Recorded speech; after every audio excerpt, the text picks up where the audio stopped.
Fala moçada, tudo bom? Vamos lá começar a nossa nova forma de revisão.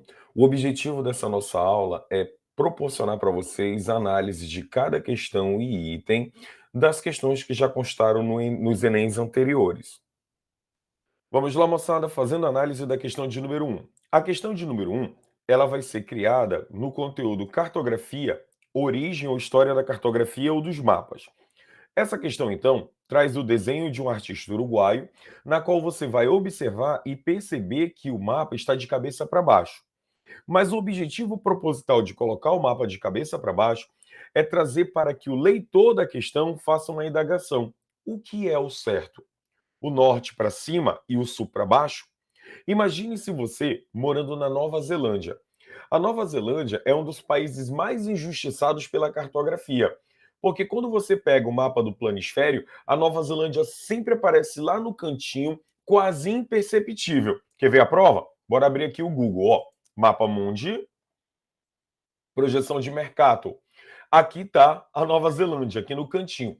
Se eu fosse neozelandês ou australiano, eu ia me sentir ignorado. Por quê? No mapa mundi, como nós conhecemos, o que nós teremos sempre é um mapa centrado no Oceano Atlântico e no continente europeu, no centro e principalmente na parte de cima.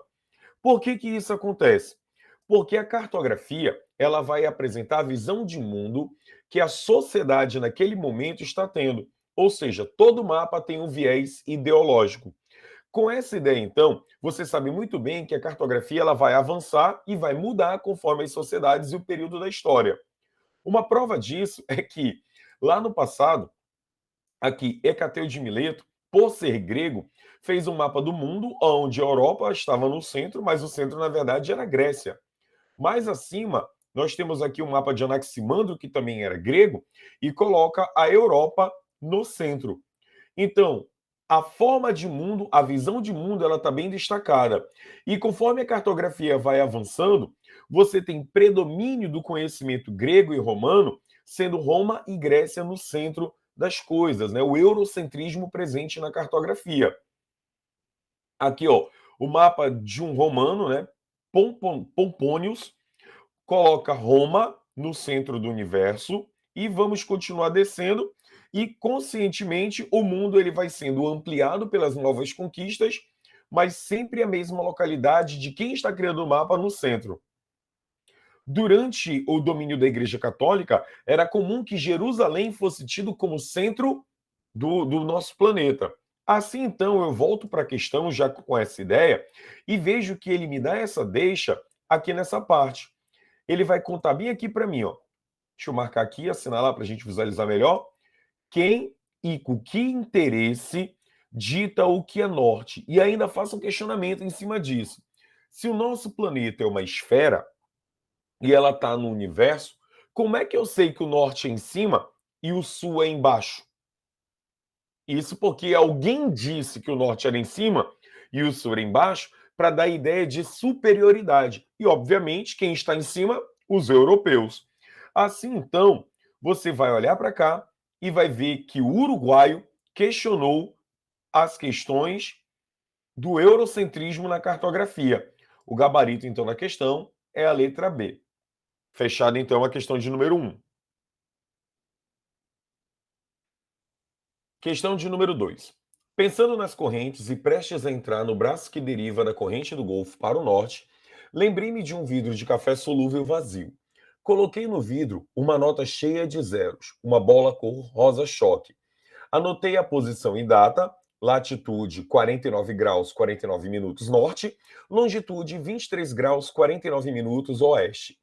Tampei e joguei na água.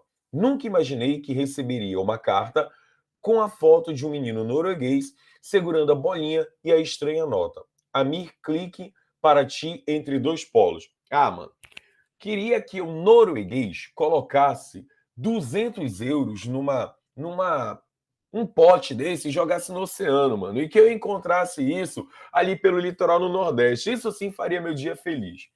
Essa questão, então, ela se trata da tal coordenada geográfica. Que lance é esse? Quando nós formos nos situar no espaço, havia uma complicação de criar um sistema de identificação de lugares que fosse preciso. Influenciado então pelo plano cartesiano, o pensamento cartesiano, o que a gente criou?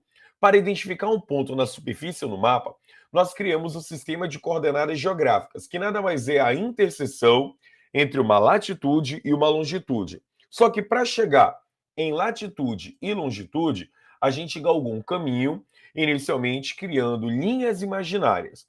Essas linhas imaginárias foram chamadas de, primeiro, paralelos, que você estudou aí ao longo do ano, e meridianos.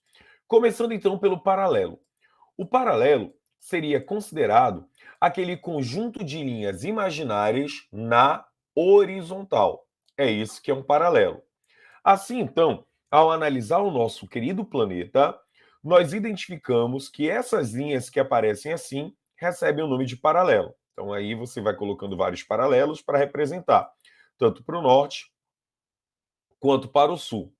Os paralelos de fato devem ser encarados como círculos concêntricos. Lembre-se que os paralelos sempre apresentam tamanhos diferentes. O círculo polar não tem o mesmo tamanho do trópico, que não tem o mesmo tamanho da linha do Equador. A linha do Equador, então, é o paralelo principal. E existem os paralelos notáveis, como os trópicos e o círculo polar. Mas entre os paralelos, sempre vai existir infinitas linhas que eu enxergo aqui nas horizontais ou círculos concêntricos. O nome Equador é justamente utilizado porque essa linha divide o nosso planeta em dois hemisférios iguais: o hemisfério norte e o hemisfério sul.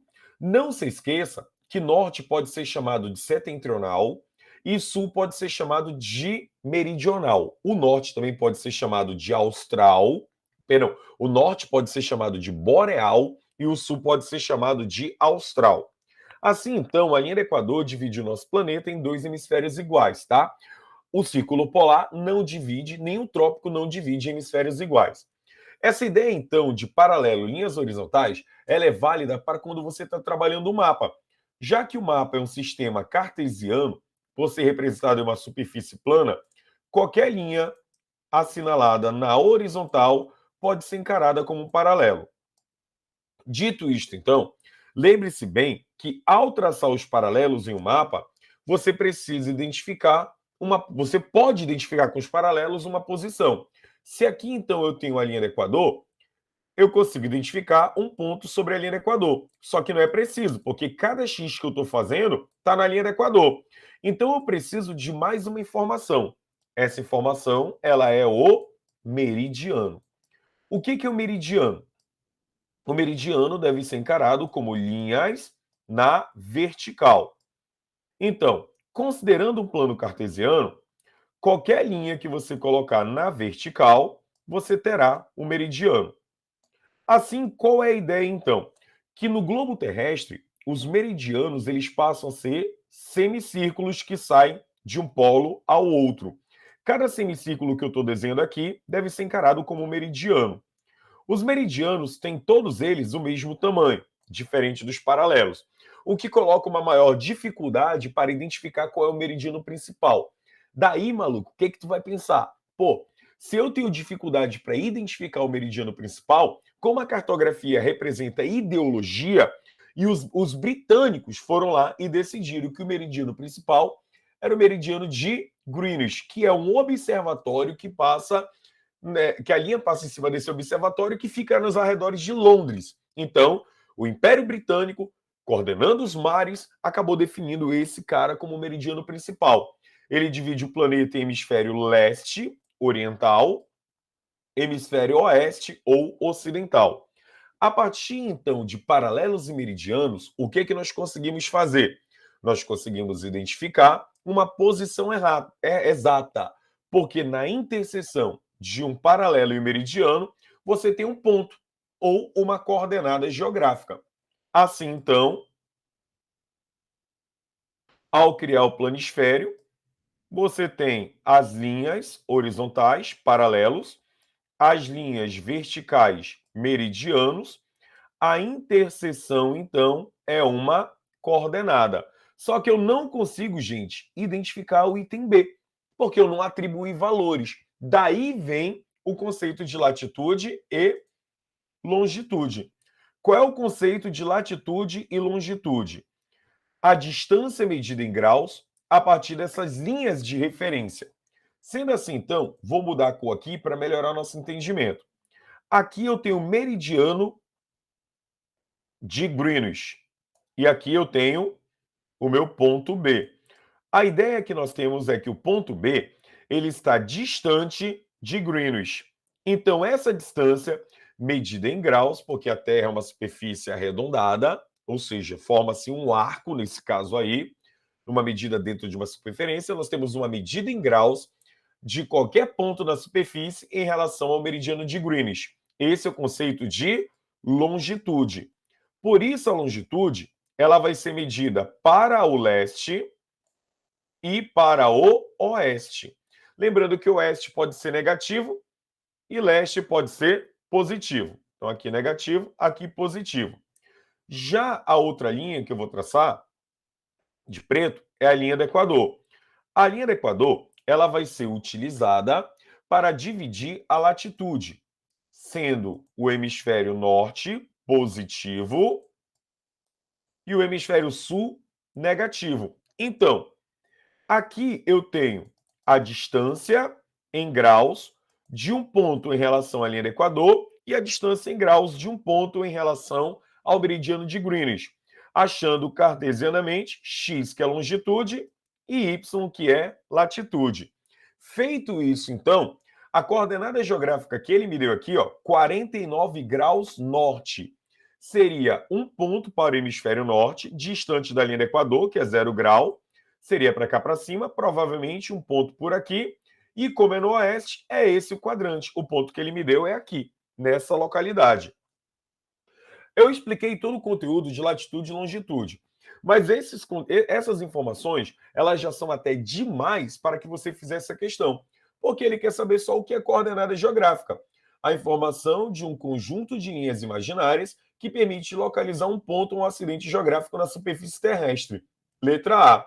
Não podia ser letra B, porque a latitude como distância em graus entre um ponto e o meridiano de Greenwich, latitude não é o meridiano de Greenwich, é a linha do Equador, e é para o norte e para o sul.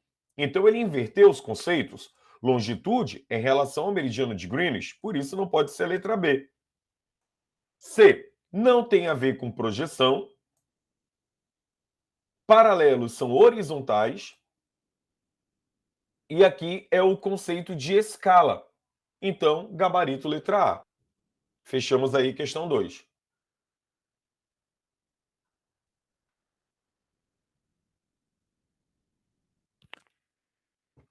Questão 3. Os mapas árabes ainda desenham o sul em cima e o norte embaixo. Mas no século XIII, a Europa já havia restabelecido a ordem natural do universo. O norte estava em cima e o sul estava embaixo. O mundo era um corpo, o norte estava o rosto limpo, que olhava para o céu, e o sul estavam as partes baixas, sujas, onde iam parar as imundícies e os seres escuros, que eram a imagem invertida dos luminosos habitantes do norte. Que texto preconceituoso. A confecção de um mapa pode significar uma leitura ideológica do espaço, igual o que nós tratamos na questão 1. A projeção de Mercator, muito utilizada para a visualização dos continentes, se caracteriza por ser, você já viu lá na primeira questão, eurocêntrica, centralizar o continente europeu no meio do planeta e notar que, além de centralizar o continente europeu, essa projeção ainda tem uma distorção aonde nas latitudes médias os tamanhos passam a ser exagerados. Para identificar a projeção de Mercator, que é uma projeção cilíndrica, você percebe que bem aqui a ilha da Groenlândia ela vai aparecer exageradamente grande, maior até do que o continente africano e América do Sul. Só que essa ilha ela é 18 vezes menor. O que acontece é que numa projeção cilíndrica, quando você pega o nosso planeta, envolve ele em um papel de cilindro, um papel cilíndrico, liga uma luz aqui dentro, ao projetar a sombra do globo na parede do cilindro, as localidades que estão aqui estarão mais próximas da borda do cilindro. Isso significa que na sua sombra o tamanho será próximo do igual. Mas aqui nessas partes, nós teríamos dificuldade com os tamanhos, porque devido à maior distância da borda do cilindro, faria com que os tamanhos fossem aumentados. Parece muito aquela jogada da sombra, quando você tem uma parede, e aí você coloca um bonequinho, a fonte de luz vai projetar, aqui a fonte de luz, vai projetar a sombra dele na parede. Se ele estiver perto da parede, a sombra dele é próxima do tamanho real. Se ele estiver distante da parede, a sombra dele parece exagerada. Então, a parte das latitudes médias terá o seu tamanho exagerado. A parte da linha do Equador terá o seu tamanho próximo do real. Assim, então, nós dizemos que a projeção de Mercator é uma projeção conforme, porque ela só se preocupa em manter a forma dos continentes e distorce o tamanho, principalmente nas latitudes médias. Agora vamos para cá. A confecção de um mapa pode significar leitura ideológica, assim a projeção de Mercator, muito utilizada para a visualização dos continentes, se caracteriza-se por apresentar o hemisfério terrestre envolvido por um cone. Não, o cone é cônica, aqui é cilíndrica. A partir de um plano tangente sobre a esfera terrestre, seus paralelos e meridianos são projetados a partir do centro do plano. Essa daqui é a projeção polar ou azimutal. Descarto, descarto. Representar formas e superfícies dos continentes proporcionais à realidade, e as linhas dos meridianos acompanham a curvatura da Terra. Falso. Conservar a forma, mas distorcer as superfícies das massas continentais. Seus paralelos e meridianos formam ângulos retos. Gabarito a letra D. E vamos lá. O nome já diz, se ela é uma projeção conforme, ela valoriza o contorno, mas acaba distorcendo o quê? O tamanho, a superfície das massas. Ao mesmo tempo, verifica-se que são linhas retas. Então, cada paralelo e meridiano formam ângulos de 90 graus. Pronto. E o erro da letra E é porque ela não altera a forma, sim o tamanho. Beleza? Fechamos questão 3. Questão 4. O projeto Nova Cartografia Social da Amazônia ensina indígenas e quilombolas e outros grupos tradicionais a empregar o GPS e técnicas modernas de georreferenciamento para produzir mapas artesanais, mas bastante precisos de suas próprias terras. A existência de um projeto, como apresentada no texto, indica a importância da cartografia como elemento promotor da.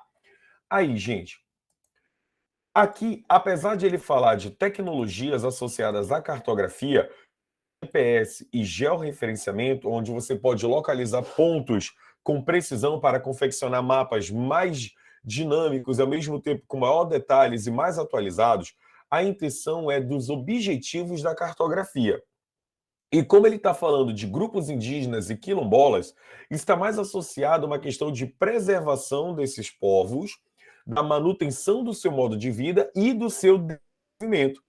E também da preservação da sua cultura, etc., já sendo um pouco repetitivo. Então, isso não tem nada a ver com modernos projetos agroindustriais. Então, letra A descarta, até assim, um absurdo que não tem nada a ver com conteúdo. Superar a condição de pobreza, eu vou manter, mas tu já sabe que não tem nada a ver com a expansão da fronteira agrícola. Tanto a letra A quanto a letra C são ações que acabam sendo prejudiciais a grupos indígenas e quilombolas que têm as suas terras muitas vezes invadidas por garimpeiros, por pecuaristas, por produtores de soja ou por grileiros. Então, a especulação fundiária acaba transformando-se num perigo para os grupos indígenas e quilombolas e outros tradicionais, e por isso, então, precisa-se mapear suas localidades, porque identificando com precisão as suas áreas, nós podemos promover políticas para a demarcação de suas terras, o que oferece segurança. Então, não vou marcar a letra D, porque remover as populações nativas, além de ser um erro, vai inviabilizar o desenvolvimento dos próprios grupos e, ao mesmo tempo, vai acabar diluindo a sua cultura, a sua existência. Então, o gabarito é a letra E, porque eu estou valorizando as identidades culturais, as identidades coletivas. E não é a letra B, porque isso não tem nada a ver com superação de pobreza, porque eu não estaria promovendo ali no início uma campanha de desenvolvimento econômico dessas comunidades, mas já é um passo a sua identificação e a preservação das suas terras. Então, letra E aí, resposta. Questão de número 5. As diferentes representações trazem consigo as ideologias de uma época. A representação destacada se insere no contexto das cruzadas. Verifica, então, que até a quinta questão, a maior parte das questões é sobre o viés ideológico da cartografia, a forma de visão de mundo e representação. Quanto mais no passado, menos precisão e ideia do mundo, ideia real se tinha. Com isso, os mapas eram muito mais ideológicos do que hoje. Olhando para cá, para esse mapa, então, nós falamos de cruzadas, que é aquele período em que a Igreja Católica dominava.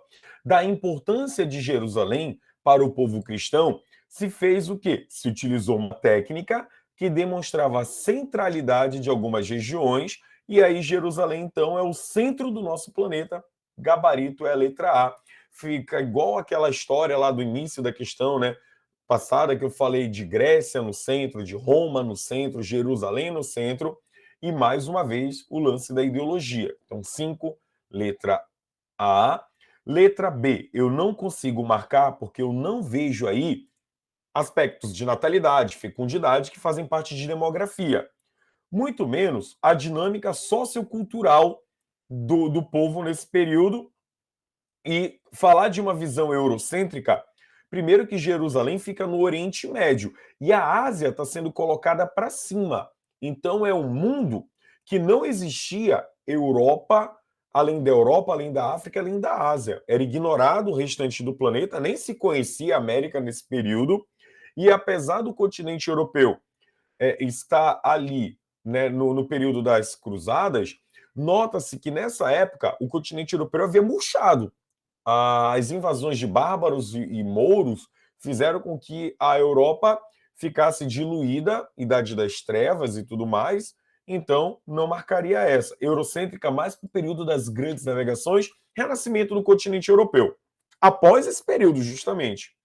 Mostrar o território para administração, não, porque não é um mapa de planejamento.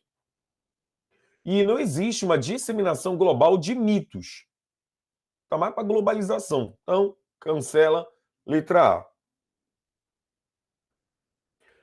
Questão número 6, escala. As figuras representam a distância real entre duas residências e a distância proporcional, que é representada no mapa, os quais permitem estabelecer relações espaciais entre o mapa e o terreno. Para a ilustração apresentada, a escala numérica. Gente, começando, existem duas formas de você representar uma escala. Ela pode ser numérica ou ela pode ser gráfica. A escala numérica é essa da que você está observando aqui, e ela sempre é representada em centímetros. Então, na letra A, o que ele está me dizendo? Que 1 centímetro no mapa, representado pelo D minúsculo, é igual a 50.000 centímetros de distância real. Eu vou lhe falar sério, tá bom, gente? Eu não. É difícil tu trabalhar com esses valores. Tu trabalha aqui da tua casa para a escola, ou para o cursinho, ou para a salinha que tu faça, tu calcula em centímetro? Porque eu não faço isso. A gente calcula em metro e em quilômetro. Assim, então, o que ele está me dizendo? Que 1 centímetro, pegar uma régua, botar 1 centímetro aqui nesse mapa, essa distância aqui, ó, se isso aqui tiver 1 centímetro, ele equivale a 500 metros. Se eu criar mais para cá, 2 centímetros, 1.000 metros ou 1 quilômetro. 4 centímetros, 2 quilômetros. Então eu crio uma relação entre a distância lá no mapa e a distância que eu percorreria aqui fora. É isso que é escala. Feito isso, então, vamos olhar aqui o que ele traz para a gente na questão. Ele fala assim mesmo, que a distância real entre essas duas casas é de 2.000 metros. Então, a distância real é de 2.000 metros, ou 2 quilômetros. Essa é a distância real, 2 quilômetros. Já a distância no mapa é de 40 milímetros, mas, queridos, eu não trabalho com milímetro, trabalho com centímetro, que dá para fazer. Converte isso para centímetro, a distância daqui para cá no mapa, ou Dzinho, é de 4 centímetros. Faremos, então, uma regra de 3. Como é que funciona isso? A escala me diz que é o que eu quero, né? A escala me diz que 1 centímetro no mapa equivale a X, que é o valor que eu vou querer saber em distância real. O que ele me diz? Ele me diz que 4 centímetros nesse mapa equivalem a 2 ou 2.000 metros, 2 quilômetros ou 2.000 metros. Pronto. Está aqui metro, né? Vamos usar metro. 2.000 metros. Faz isso, faz isso. Valor que eu vou ter, então, é 2.000 metros dividido por 4 é igual a X. Assim, então, quanto que vale X? X é igual a 500 metros. Então, o que eu tenho aqui? A informação de que cada centímetro no meu mapa equivale a 500 metros. Prova para ver se isso é verdade. Se 1 centímetro vale 500 metros, 2 centímetros, 1.000 metros, 3 centímetros, 1.500 metros, 4 centímetros, 2.000 metros. Ele andou 4 centímetros aqui, andou 2.000 metros. Verdade, a proporção é essa. Ao encontrar a proporção, a relação, eu lembro que a escala não pode ficar em metro. A escala numérica é sempre em centímetro. Então, 1 centímetro no mapa equivale a 500 metros ou, acrescenta 2 zeros, 50.000 centímetros. O gabarito é a letra A. Pronto, gente. Não existe fórmula, tá bom? Não existe fórmula. Quando o teu professor diz que escala é igual a Dzão sobre Dzinho, ele está só lendo para você isso aqui, pô. O que ele está lendo para ti, ó? Escala é igual a Dzinho sobre Dzão. É isso. Então, se você colocar aqui, ó, em regra de 3, fica até mais fácil, você corre menos risco de errar, que é menos uma fórmula para te decorar na tua vida. Questão 7. A questão de número 7 traz para gente projeções. E as projeções são uma representação também daquela história de que a cartografia trabalha com ideologia. A projeção que ele está trazendo para a gente aqui é a projeção polar, ou também chamada de projeção equidistante azimutal. Essa projeção ela foi utilizada na bandeira da ONU, aqui, e ela é criticada justamente porque ela me dá uma noção de centro e periferia, aonde, ao colocar a projeção do ponto de vista do hemisfério norte, Estados Unidos, Canadá, Europa e Japão são os países centrais, América, África e o restante da Ásia e Oceania acabam se transformando em periferia. Então, essa questão acaba gerando um centro e uma área de exclusão, o que é bastante criticado. Por isso, você lembra que o Enem ele faz questão de associar o seu conteúdo com características ideológicas, no sentido de você questionar essas estruturas que levaram a essas situações. Feito isso, então, vamos lá. Da onde veio a projeção polar? Essa daqui é a projeção cilíndrica, na qual se faz a projeção de Mercator e a projeção de Peters. As duas projeções cilíndricas não representam as regiões polares. A projeção cônica também não representa as projeções polares. Somente a A você teria essa visão aqui, ó, de uma linha tangenciando os polos onde eles pudessem ser representados. Então essa é a projeção polar ou azimutal. Gabarito letra A, fechou a questão. Questão 8. A projeção cartográfica do mapa configura-se como hegemônica desde a sua elaboração no século XVI. Sua principal contribuição inovadora, aí ó, essa projeção olhou para ela, dica importante, Groenlândia gigante, maior que África e América do Sul, projeção conforme, cilíndrica conforme projeção de Mercator. O que ela faz? Conserva as formas, mas distorce as massas continentais, distorce os tamanhos. Perceba também que essa projeção aumenta os tamanhos dos países da Europa, justamente para torná-los maiores numa questão ali do colonialismo. Indica-se também Europa no centro, por ter uma visão eurocêntrica. Essa projeção, ela vai trabalhar também com a ideia de que paralelos e meridianos formam linhas de 90 graus e que não é boa para projetar as regiões polares. Com isso, então, letra A, redução comparativa das terras setentrionais. Não há uma redução. Tudo que está no hemisfério norte tem o seu tamanho exagerado. B. Não mantém proporção de área. Quem faz isso é a projeção de Peters. Ele que tenta criar uma proporcionalidade nas áreas e por isso parece que elas foram esticadas no sentido norte e sul. Então não é essa a projeção, tá? A letra B era para projeção de Peters. Letra C. Como isso foi criado no século XVI, não é medieval.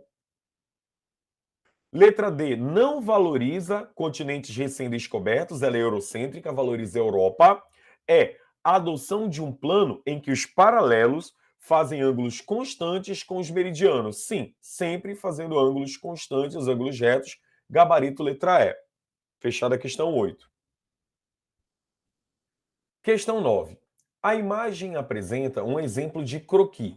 O que é um croquis? Você já fez um croquis na sua vida. O croquis é a nossa primeira forma de representação de uma área em qualquer lugar. Papel, pedra, parede, madeira. O croquis ele é um esboço que nós fazemos de uma determinada área. Pensa, você contratou um pedreiro para fazer aí um puxadinho no seu quintal. O pedreiro, então, ele vai fazer um croquis, ou seja, um esboço. Seu pai e sua mãe, quando pretendem fazer obras, também fazem esboços. O que eles vão fazer? Um desenho, uma linha toda torta, porque não precisa ter uma precisão, dizendo que essa parede aqui, ó, tem ali 5 metros, e aí ele vai criar um outro desenho para cá e vai dizer que essa parede tem 2 metros. E você percebe que não existe uma relação de proporcionalidade. É que, olha aqui, eu disse que aqui tem 2 metros, aqui 5, elas são praticamente do mesmo tamanho. Então, é um desenho que ele é mais usado para identificar lugares, para você situar ali e ter uma pré-noção, mas nada que possa ser utilizado para ter precisão. Sabendo agora que um croquis é um esboço, letra A, tem as medidas representadas em escala. Croquis, pelo visto, não trabalha com escala, não pode ser letra A. Ressaltam a distribuição dos fenômenos. Está aqui o croquis, ó, eu consigo identificar as áreas. Não é uma localização exata, mas permite que eu identifique áreas. Então, gabarito letra B. C. Tem a representação gráfica de distância. Não dá para trabalhar com distância num croquis, porque ele não tem escala. D.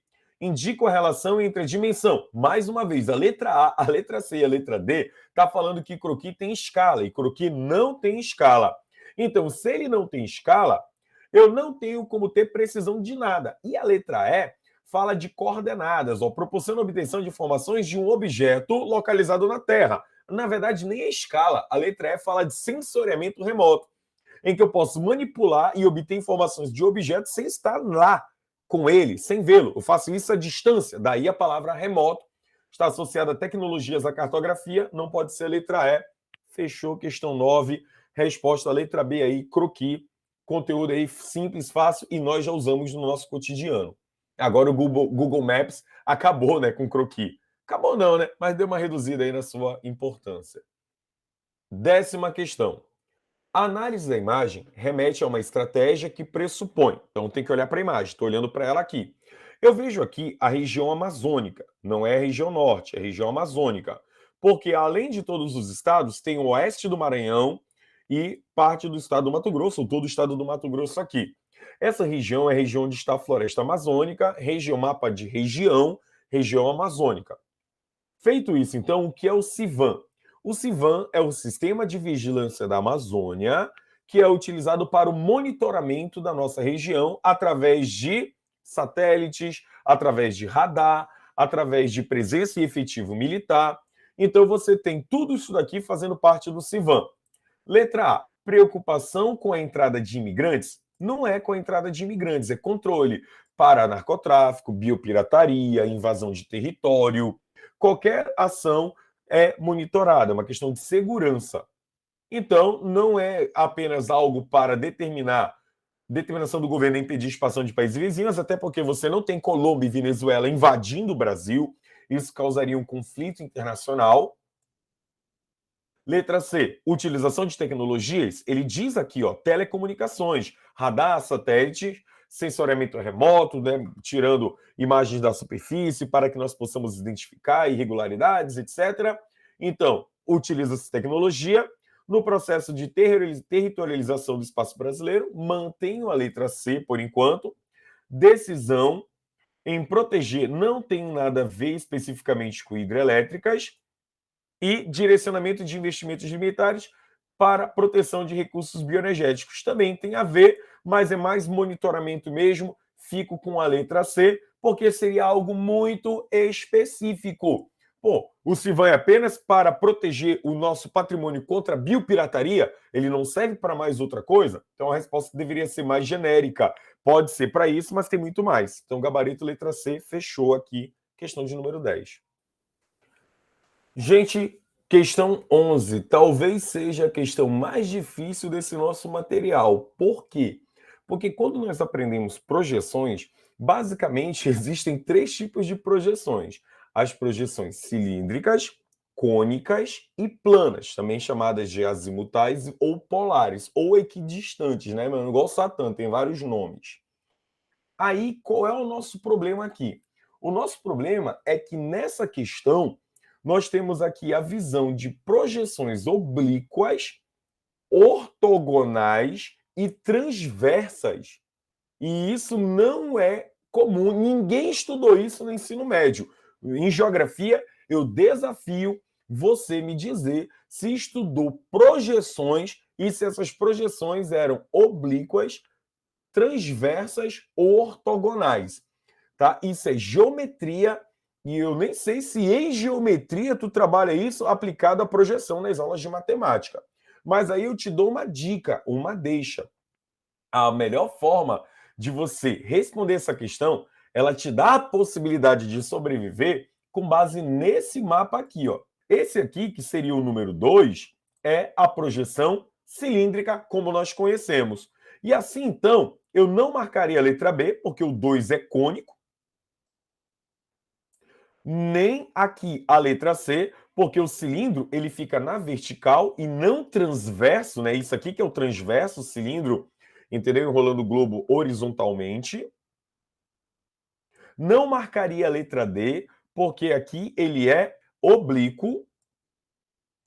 E poderia ser a letra E, sim, porque esse cara ele vai ser também lá, né, vertical, cilindro aí ortogonal. Agora, identificada a possibilidade de ser a letra A e a letra E, matou agora isso aqui, ó. Esses dois a gente nunca viu. Mas aí, o que ajuda a gente é que você já viu a projeção polar, azimutal antes.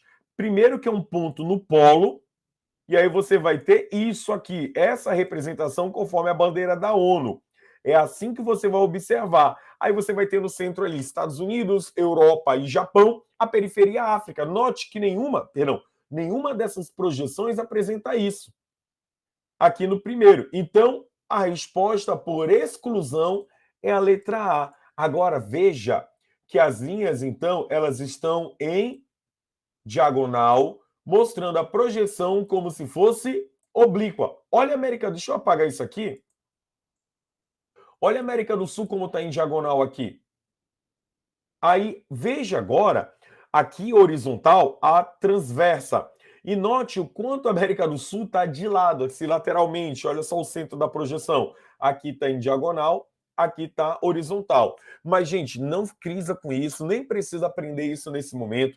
A probabilidade de cair transversa, ortogonal e oblíqua é muito baixa, entendeu? Isso daqui foi, assim, aquela questão que é para ser marcada como extremamente difícil, mas mesmo sendo extremamente difícil, ela vai te dar uma deixa como essa daqui que você obteve, e a informação básica do assunto salvou a gente, né? A informação básica desses dois elementos, por isso a resposta é a letra A. 12ª, anamorfose. A anamorfose está associada a uma representação cartográfica aonde os continentes e os tamanhos, tudo é distorcido. A anamorfose não tem relação com projeção. A distorção aqui está associada à cartografia temática. Proporcionalmente, nós vamos distorcer o tamanho e a forma de um continente para representar um tema, um objeto que eu quero destacar.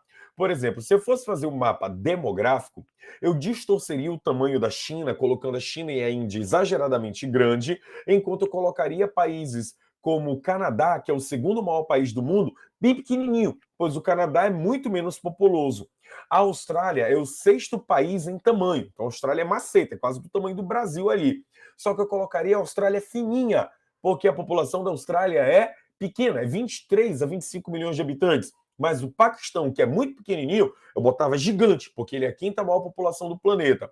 Se esse mapa fosse de petróleo, Venezuela e os países do Oriente Médio estavam gigantes, enquanto o Japão, fininho. Então, cada tema vai ser motivo para alterar a forma dos continentes ou o tamanho deles. Por isso que direto o mapa o que é mapa aqui, que apresenta distorção de tamanho e forma para representar um tema é esse aqui, letra C. E eu ainda me arrisco dizer que aqui o tema é economia. Pode ser PIB, talvez, porque o principal país da América é os Estados Unidos, com PIB gigante, seguido do Brasil, Canadá e México. Então, seria essa a relação econômica da América e daí, então, o tamanho dos países. Mas aí já é demais, não há necessidade de entrar nesses detalhes. Gabarito letra C, fechando aqui a nossa análise. Valeu!